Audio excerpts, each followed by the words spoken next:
We started loading pheasants into the sacks. They were soft and floppy-necked, and the skin underneath the feathers was still warm.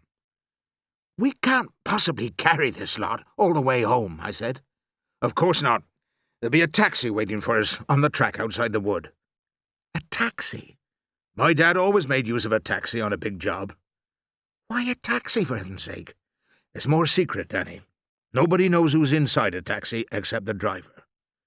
"Which driver?" "Charlie Kinch. He's only too glad to oblige." "Does he know about poaching, too?" "Oh, Charlie Kinch? Of course he does. He's poached more pheasants in his time than we've sold gallons of petrol." We finished loading the sacks, and my father humped his onto his shoulders. I couldn't do that with mine. "Drag it," my father said. "Just drag it along the ground." My sack had 60 birds inside it, and it weighed a ton. But it slid quite easily over the dry leaves, with me walking backwards and pulling it with both hands. We came to the edge of the wood and peered through the hedge onto the track. My father said, "Charlie boy," very softly, and the old man behind the wheel of the taxi poked his head out into the moonlight and gave us a sly, toothless grin. We slid through the hedge, dragging the sacks after us along the ground. 2 minutes later, we were safely inside the taxi and cruising slowly down the bumpy track towards the road. My father was bursting with pride and excitement. He kept leaning forward and tapping Charlie Kinch on the shoulder and saying, "How about it, Charlie? How about this for a haul?" And Charlie kept glancing back pop-eyed at the huge bulging sacks. "Cripes, man," he kept saying. "How did you do it?" "Danny did it. My son Danny is the champion of the world." Then Charlie said, "I reckon pheasants is going to be a bit scarce up at Mr. Victor Hazel's opening day shoot tomorrow. Hey, Willem?" "I imagine they are, Charlie. I imagine they are." "All those fancy folk," old Charlie said, "driving in from miles around in their big shiny cars, and there won't be a blinking bird anywhere for them to shoot." Charlie Kinch started chuckling and chortling so much he nearly drove off the track. "Dad, what on earth are you going to do with all these pheasants?" "Share them out among our friends. There's a dozen of them for Charlie here to start with. All right, Charlie?" "That suits me." "Then there'll be a dozen for Doc Spencer, and another dozen for Enoch Samways." "You don't mean Sergeant Samways?" I gasped. "Of course," my father said. "Enoch Samways is one of my very oldest friends." "Enoch's a good boy," Charlie Kinch said. "He's a lovely lad." "Are you going to share them out tonight, Dad?"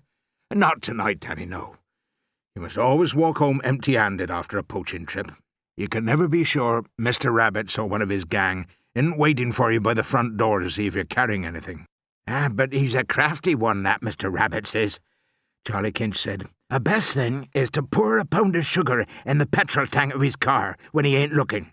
Then he can't ever come snooping round your house later on.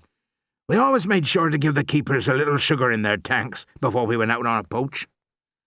"What does the sugar do?" I asked. "Blimey, it gums up the old ruddy works," Charlie Kinch said. "You got to take the entire engine to pieces before it'll go again after it's had the sugar. Isn't that right, Willem?" "That's quite right, Charlie," my father said. We came off the bumpy track onto the main road, and Charlie Kinch got the old taxi into top gear and headed for the village. "Are you dumping these birds at Mrs. Clipstone's place tonight?" he asked. "Yes," my father told him. "Drive straight to Mrs. Clipstone's." "Why Mrs. Clipstone's?" I asked. "What's she got to do with it?" "Mrs. Clipstone delivers everyone's pheasants," my father said. "Haven't I told you that?" "No, Dad, you haven't," I said, aghast. Mrs. Grace Clipstone was the wife of the Reverend Lionel Clipstone, the local vicar. "Always choose a respectable woman to deliver your pheasants," my father announced. "That's correct, Charlie, isn't it?" "Mrs. Clipstone's a right smart lady," Charlie said. "The vicar is very fond of roasted pheasant for his dinner," my father said. "Oh, isn't?" Charlie Kinch said. We were driving through the village now, and the street lamps were lit, and the men were wandering home from the pubs, all full of beer. "You know something, Danny? We've done these birds a great kindness putting them to sleep in this nice, painless way. They'd have had a nasty time of it tomorrow if we hadn't got them first." "Rotten shots, most of them fellows are," Charlie Kinch said. "At least half the birds finish up winged and wounded." The taxi turned left and swung in through the gates of the vicarage. There were no lights in the house, and nobody met us.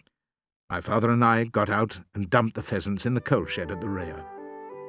Then we said goodbye to Charlie Kinch and began to walk the 2 miles back to the filling station.